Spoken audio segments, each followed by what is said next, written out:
So right now we're here at Matthew's house. I'll introduce you to him in a bit.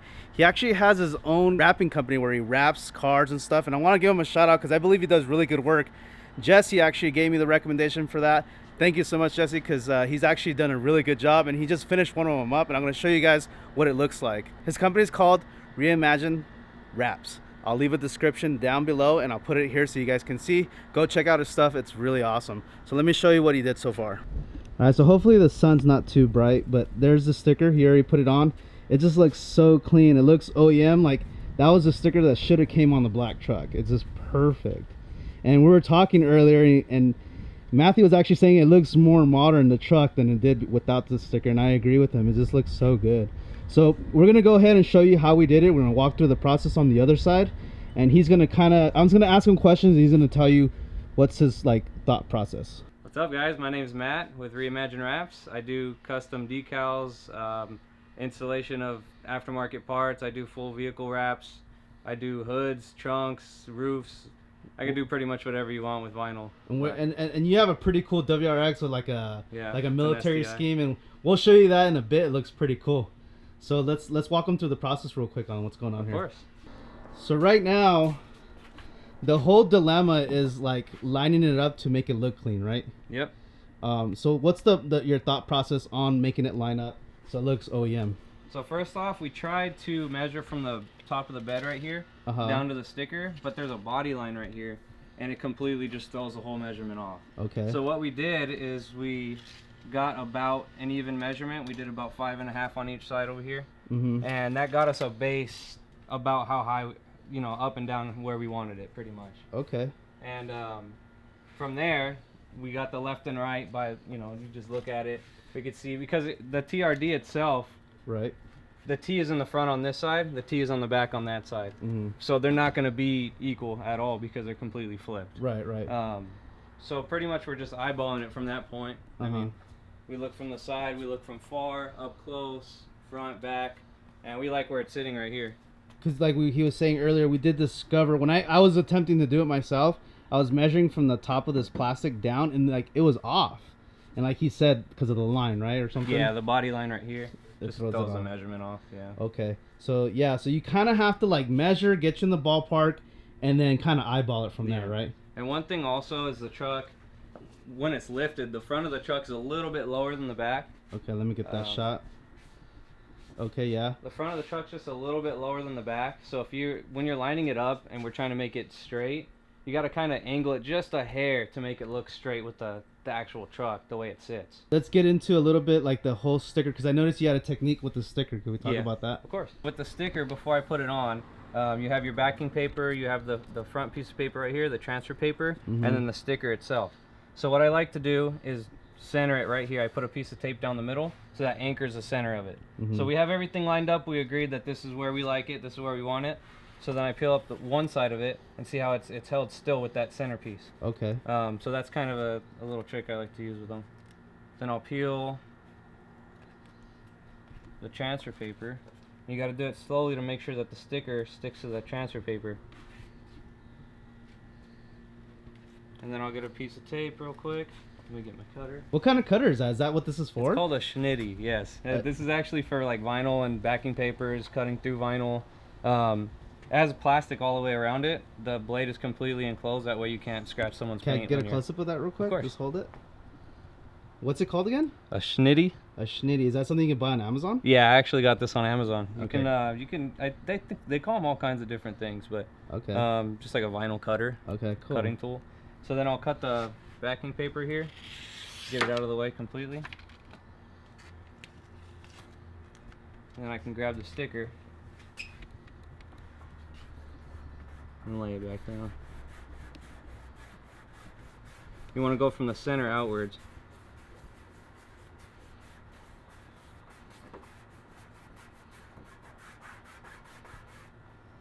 And now that the back is anchored, everything's all lined up and straight at this point.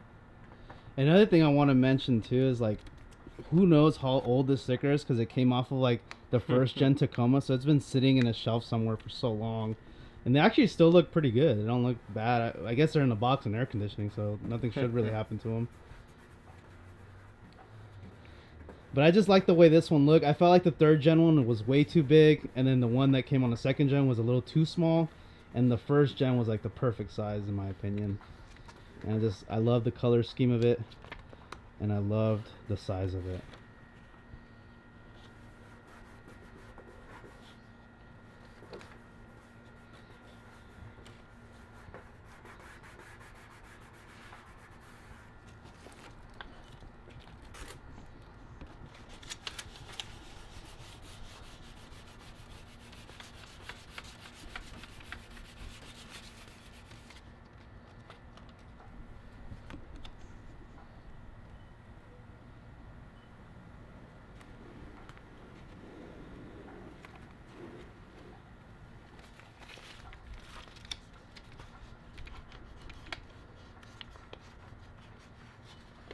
And then explain the technique, because I know what technique you're using. Like the different textures on that tape that you're using. Yeah, on the back, this is almost like a normal piece of paper. It's a little bit rough. On the front, there's a wax layer. This is so that the decal doesn't stick to it. Right. And I use this layer because it's really smooth to go back over the sticker and push everything down and get it all settled. So we found some imperfections in the sticker. So what is your mind process now? Let's show them real quick what you saw. Hold on. Okay, go ahead. So I don't like this right here. There's a small bubble in it, and down here. And most vinyls come with like an air release in it. Since the sticker's been sitting, maybe the air release isn't working too great. I noticed a little bit back here too. It looks somewhat bubbly, like there's air underneath it still. Right. So I'm gonna try to heat it up, see if the air will work its way out of there. Okay. We'll start with that. So what's the technique that you use with the heat gun?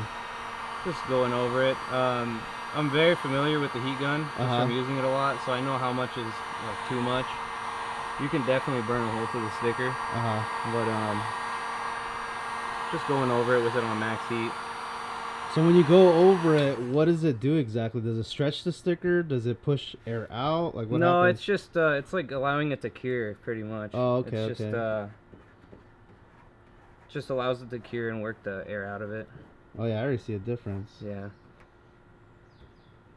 Yeah, it's definitely working out of it. See, that's why you come to a pro. I would have been like, oh, well, that's how it is. And it would have probably been like super crooked too. Yeah, when you let it sit in the sun too, it'll work more of the stuff out of it.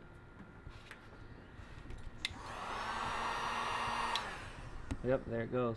It worked it right out. Just with the heat. That's crazy. We can get this one too.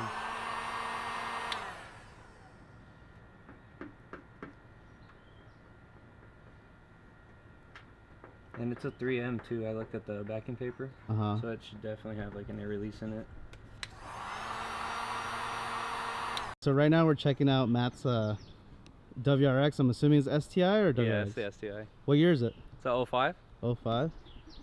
Look at this thing. Let me change the aperture.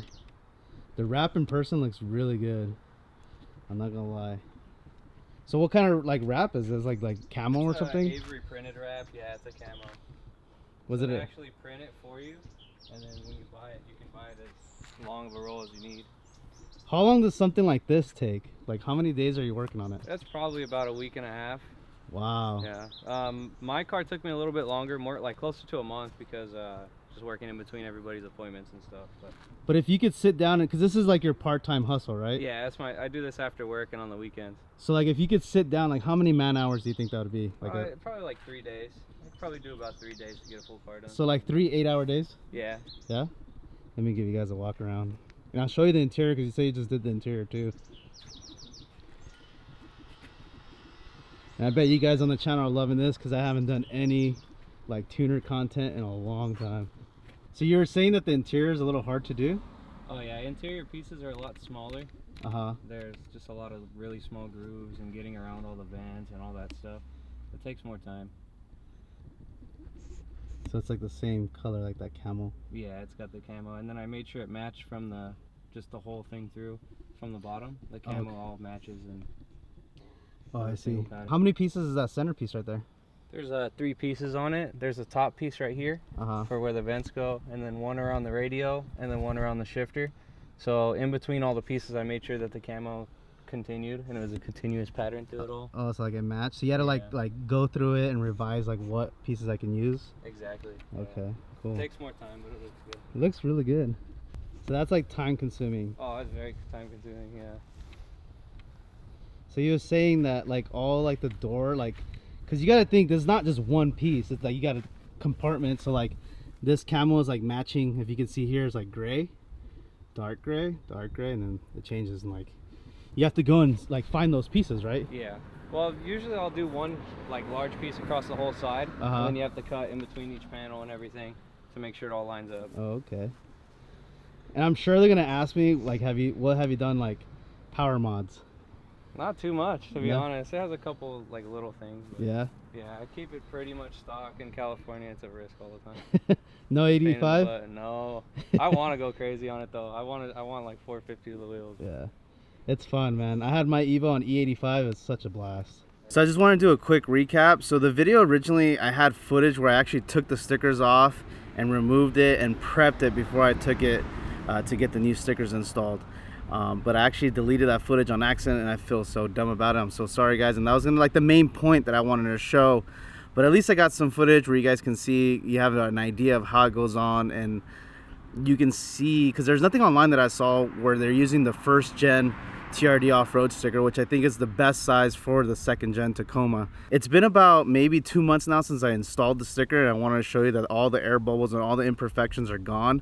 Like we explained, the M3 has like these small micro holes are all inside of it that can leak out all those air pockets, and it looks really clean. So let me show you real quick what it looks like. So as you can see right now, it's super crisp. There's no air pockets. Over time, while I sat in the sun, it got rid of all the air pockets, so it's nice and clean. That's the front side. I'll back up so you can see a little better. Looks clean. I love that color on black. Let me show you the other side. I bought these off of Toyota. They're really expensive, like $60 I think each, or $40 each. I spent like $80 on the stickers, but they look so clean, and I just love that dark and light gray color. You can see the imperfections are totally gone, and those are off the first gen Tacoma, the stickers. Usually if you get the actual ones that belong to the truck, you can line it up here and it's actually pretty easy, but since I actually went with different ones, it was a little more difficult. We had to kind of get a pro to do that stuff. So that wraps this video. Thank you guys for watching. I love you guys, and I'll catch you on the next one.